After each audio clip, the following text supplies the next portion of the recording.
हरे कृष्णा राधे राधे। आपका स्वागत है आपके अपने चैनल राधा कृष्ण लीला में। आप सभी का दिन शुभ और मंगलमय हो। अब सुनिए आज की कथा। कार्तवीर्य कहने लगा कि हे भगवान, वह राक्षस कौन था और कांचन मालिनी कौन थी? उसने अपना धर्म कैसे दिया और उनका साथ कैसे हुआ? हे ऋषि, अत्रि ऋषि की संतानों के सूर्य, यह कथा सुनाकर मेरा कौतूहल दूर कीजिए। तब दत्तात्रेय जी कहने लगे कि राजन, इस पुरातन विचित्र इतिहास को सुनो। कांचन मालिनी नाम की एक सुंदर अप्सरा थी जो माघ मास में प्रयाग में स्नान करके कैलाश पर जा रही थी। तब उसको मार्ग में जाते हुए हिमालय के कुंज से एक घीर राक्षस ने देखा। उस सोने जैसे तेज वाली, सुंदर कटी वाली, बड़े बड़े नेत्रों वाली, चंद्रमुखी, सुंदर केश और पीनप योदर वाली सुंदर अप्सरा को देखकर उस राक्षस ने कहा कि हे सुंदरी कमल नयनी, तुम कौन हो और कहाँ से आ रही हो? तुम्हारे वस्त्र और वेणी भीगी हुई क्यों है? तुम आकाश मार्ग से कहाँ जाती हो और किस पुण्य के प्रताप से तुम्हारा शरीर ऐसा तेजस्वी और रूप ऐसा मनोहर है? तुम्हारे गीले वस्त्र में मेरे मस्तक पर गिरे हुए एक बूंद जल से मेरे क्रूर मन को एकदम शांति प्राप्त हो गई है। इसका क्या कारण है? तुम बड़ी शीलवती प्रतीत होती हो, इसका कारण मुझसे कहिए। अप्सरा ने कहा कि हे राक्षस सुनो, मैं काम रूपिणी अप्सरा हूँ। मैं प्रयाग में संगम में स्नान करके आ रही हूँ, इसी से मेरे वस्त्र भीगे हैं। अब कैलाश पर जा रही हूँ जहाँ पर श्री शिव निवास करते हैं। त्रिवेणी के जल में मेरी सब क्रूरता दूर हो गई है, जिसके पुण्य के प्रभाव से मैं इतनी सुंदर और पार्वती जी की प्रिय सखी हूँ। जो आश्चर्य देने वाला उदाहरण मुझसे ब्रह्मा जी ने कहा था, सो सुनो। मैं कलिंग देश के राजा की वैश्य थी। रूप, लावण्य और सुंदरता में अपूर्व थी। मेरी सुंदरता पर सारा नगर मोहित था और मैंने अनेकों प्रकार के भोग भोगे। अनेक प्रकार के वस्त्र और आभूषणों की घर में कोई कमी नहीं थी। कहीं कामी पुरुष आपस में स्पर्धा ही से मृत्यु को प्राप्त हो गए। इस तरह उस नगर में बड़ी सुंदरता से यौवन व्यतीत हुआ और मैं वृद्धावस्था को प्राप्त हो गई। तब मेरे मन में विचार उत्पन्न हुआ कि मैंने अपनी सारी आयु पापों में ही व्यतीत कर दी। धर्म का कोई कार्य, दान तप यज्ञ आदि नहीं किया। शिव या दुर्गा जी की आराधना नहीं की, ना कभी भगवान विष्णु का पूजन किया। इस प्रकार अशांत चित्त से मैंने एक ब्राह्मण की शरण ली जो वेदों का ज्ञाता और ब्रह्मनिष्ठ था। मैंने उनसे पूछा कि मेरा निस्तार किस प्रकार से हो सकता है।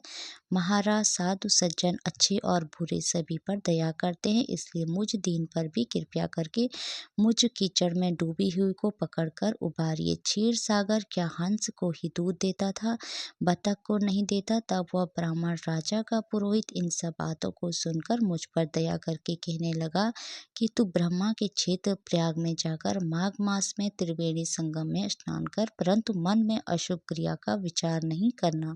पापों के नाश के लिए महर्षियों ने तीर्थ स्थान से अधिक और कोई प्रायश्चित नहीं बतलाया। प्रयाग में स्नान करने से तू अवश्य पवित्र होकर स्वर्ग को जाएगी। हे भामिनी, पुराने समय में गौतम ऋषि की स्त्री को देखकर इंद्र ने काम के वशीभूत होकर कपट वेश में उससे भोग किया था। इसलिए ऋषि द्वारा श्राप दिया गया और उसका शरीर अत्यंत लज्जा युक्त हजारों भागों वाला हो गया। तब इंद्र नीचा मुंह करके अपने पाप कर्म की बुराई कराने लगा। मेरु पर्वत के शिखर पर स्वच्छ जल वाले सरोवर पर एक स्वर्ण कमल से भरे हुए कोटर में घुस गया और अपने पाप को धिक्कारता हुआ कामदेव की बुराई करने लगा कि यह सब पापों का मूल है। इसके ही वशीभूत होकर मनुष्य नरक में जाते हैं और अपने धर्म, कीर्ति, यश और धैर्य का नाश करते हैं। इंद्र ऐसा सोच रहा था, सो इंद्र के बिना सारा देवलोक शोभाहीन हो गया। तब देवता, गंधर्व, किन्नर, लोकपाल, इंद्राणी के सहित बृहस्पति जी से जाकर पूछने लगे कि महाराज, इंद्र के न रहने से स्वर्ग ऐसा शोभाहीन हो गया है जैसे सतपुत्र के बिना श्रेष्ठ कुल। इसलिए स्वर्ग की शोभा के लिए कोई क्रिया सोचे, इस विषय में देर नहीं लगानी चाहिए। तब बृहस्पति जी कहने लगे कि इंद्र ने बिना सोचे विचारे जो कर्म किया है उसका फल भोग रहा है, सो वह कहाँ है? मैं यह सब जानता हूँ। फिर गुरु जी ने सबको साथ लेकर स्वर्ण कमलों से युक्त बड़े सरोवर में इंद्र को देखा, जिसका मुख मलिन और आंखें बंद थी। तब इंद्र ने बृहस्पति जी के चरणों को पकड़कर कहा कि इस पाप से उद्धार करके आप मेरी रक्षा कीजिए। तब बृहस्पति जी ने इंद्र से कहा कि प्रयाग में स्नान करने से ही तुम पाप मुक्त हो जाओगे। तब इंद्र सहित सबने ही प्रयाग में जाकर संगम में स्नान किया और त्रिवेणी स्नान से इंद्र पाप मुक्त हो गए। तब बृहस्पति जी ने इंद्र को वरदान दिया कि तुम्हारे शरीर में जितने भग हैं सब नेत्र हो जाएं। तब इंद्र ब्राह्मण के वर से 1000 नेत्रों से ऐसा सुशोभित हुआ जैसे मानसरोवर में कमल शोभ्यमान होता है।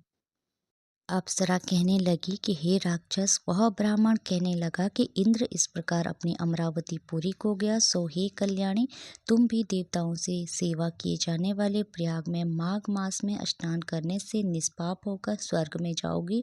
सो मैंने उस ब्राह्मण के यह वचन सुनकर उसके पैरों में पड़कर प्रणाम किया और घर में आकर सब भाई बांधव नौकर चाकर धनादिक त्याग कर शरीर को नष्ट होने वाली वस्तु समझकर घर से निकली और माघ में गंगा यमुना के संगम पर जाकर स्नान किया। सो हे निशाचर, 3 दिन के स्नान से मेरे सब पाप नष्ट हो गए और 27 दिन के पुण्य से मैं देवता हो गई और पार्वती जी की सखी होकर सुख से निवास करती हूँ। इसलिए मैं प्रयाग के महत्म्य को याद करके सब देवताओं सहित माघ में प्रयाग स्नान करती हूँ। सो मैंने अपना यह सब वृतांत तुमसे कहा। तुम भी इस योनि में पड़ने और कुरूप होने का सब कारण कहो। तुम्हारी दाढ़ी और मूछें बहुत बड़ी बड़ी हो गई हैं और पार्वती की गुफा में वास करते हो। हरे कृष्णा, राधे राधे। भगवान श्री कृष्ण और राधा रानी की कृपा आप सभी भक्तों पर हमेशा बनी रहे। जय श्री राधे।